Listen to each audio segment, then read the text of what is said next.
One day, my husband came home from work, and without any words, he took out a piece of paper from his bag and said to me, "I want a divorce right away. I don't enjoy being with you, and we can't even have children." The paper seems to be a divorce paper. He was waving it in front of me. I'm sure he's trying to threaten me. He seems to think that if he goes to this far, I'll return to being an obedient wife again. Well, I'm not going to play that game, and this is a good thing for me. Here, the divorce paper. I snatched the divorce paper from my husband, got a pen, and began to fill it out. What?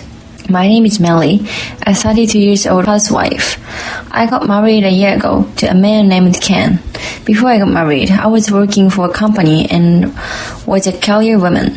But my husband told me that when we get married, he wanted me to be a stay-at-home wife, so I decided to leave the company.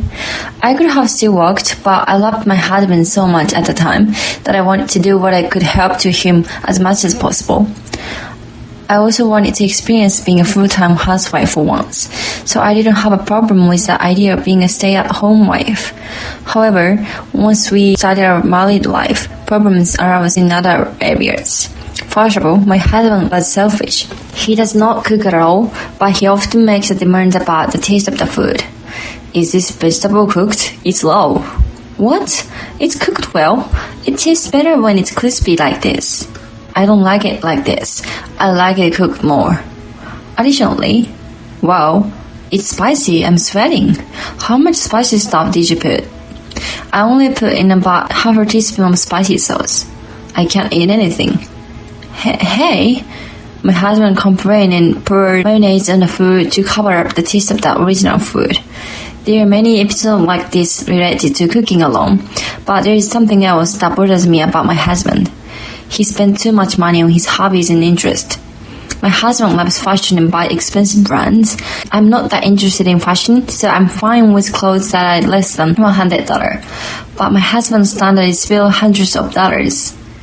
Whether it's a t-shirt or a hat, he always buys something in the range of several hundreds. When I ask him to spend a little less, he refuses to listen to me, saying, "It's my money, so it's fine." So I have to save as much as I can, and it's really hard.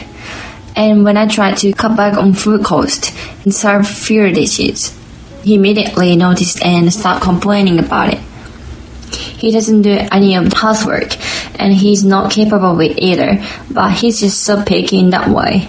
My mother-in-law was also a nuisance, though not as much as my husband. My husband took me to his mother-in-law's house twice a month without fail. I told him I wasn't particularly eager about it, but he would argue that they would say something if his wife didn't come, so he would force me to go with him. And then my mother-in-law, as she had been waiting for me, starts to snipe at me. "Really, what is this? It doesn't taste like anything." "What? But if you add salt to it, it'll be too salty." "Are you trying to say that I can't properly taste?" No, that's not what I was saying. Ken grew up with my taste. You should learn to season it the way he likes it. Why did he marry this woman at all? I used to get a stomachache when I went to my in-laws' house because of the bad things they would say about me every time. But as usual, my husband wouldn't listen to me, and he would take me to my in-laws' house whether I was sick or not. And my mother-in-law would ask me every chance he got, "How about the grandchildren?" I can understand why my mother-in-law would be impatient, since my husband and I are both in our 30s. But we had just gotten married. I'm a little embarrassed to say this, but I've really done such activities with my husband since we got married. He comes home late, and even if he comes home early, he says he's too tired to do anything with me. That's why we've hardly been able to procreate. When I honestly told him that I don't want my mother-in-law to bother me, he says, "She's just messing with you, so you don't have to take her seriously." It was as if he didn't care about how I felt. I was losing my impatience. My mother-in-law was constantly troubling me, and my husband was not at all receptive to my feelings. So one day I decided to have a talk with my husband. "Hey, can I ask you to pay a little more attention to me?" "What?" "I talked to him about your mother-in-law, and you don't listen to me at all. Besides, we're not active at night." "Oh, that again. You know, you and Mom, that's your problem, right? You got to make it work on your own." and I think you're too aggressive about activity at night. Huh? I never knew women in their 30s as so sexually active. You suck. Huh? Did you say something? You really suck that you said such a thing? Huh? You're the one who's being fed by me, and why are you being so cocky? All you have to do is listen to me and do what I tell you to do. Don't bother me with your petty problems. I can't believe my ears. Was this really the words of the husband who married me? Before we were married, he used to be much more kind and more killing towards me. He apparently thinks that I will do whatever he says. Maybe it's because when we got married, he wanted me to be a stay-at-home wife, and I accepted it without complaint. He must have thought that I'm submissive. After I realized this, my feelings for my husband instantly cooled off. Until now, even if he treated me a little unreasonably, I had forgiven him because I loved my husband. But now that I realized that he thinks of me as his housekeeper, it was difficult for me to maintain my feelings of love towards him. From that day on, I stopped listening to him. I no longer did what he told me to. I cooked what I wanted to cook, and now I wanted to cook it. I never went to my in-laws' house because he didn't feel like it.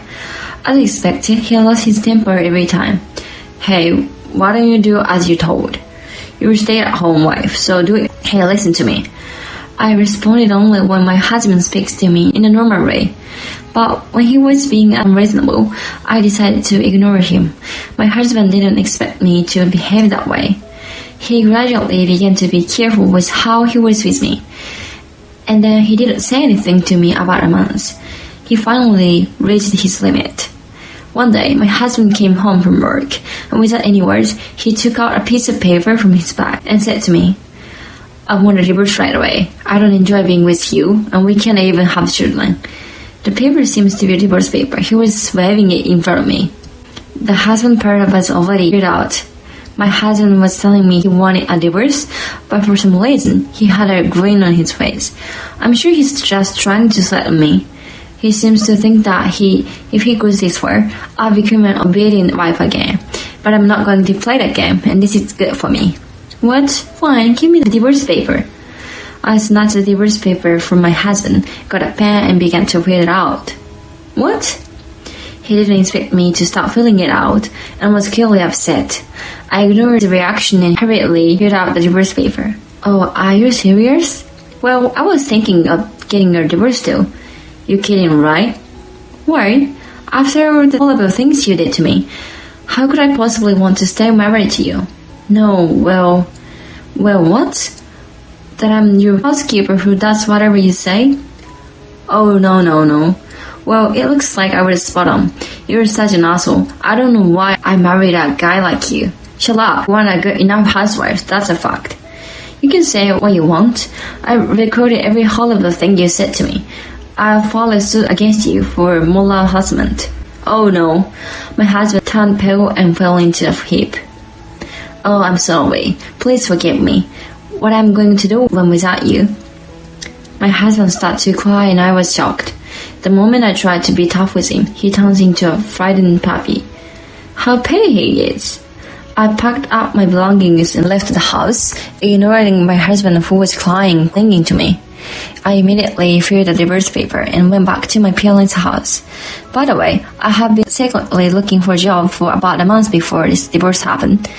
And just when I found a company that would hire me as a full-time employee, my husband brought me the divorce paper. The timing was perfect. I found a job, so I stayed at my parents' house for a few days and then moved out. And I went through the division of property and the compensation for the moral harassment from my ex-husband with my lawyer. My ex-husband kept telling my lawyer that he wanted to see me, so I asked him to issue that restraining order just in case. It seems that I was right in my decision. And my ex-husband, who thought I was at my parents' house, came to my parents' house one day and asked me where I was. As a result, my mother reported the incident and my ex-husband was arrested. He was released, but he was fired from his job because of it. He now lives at my parents-in-law's house and locks up himself there.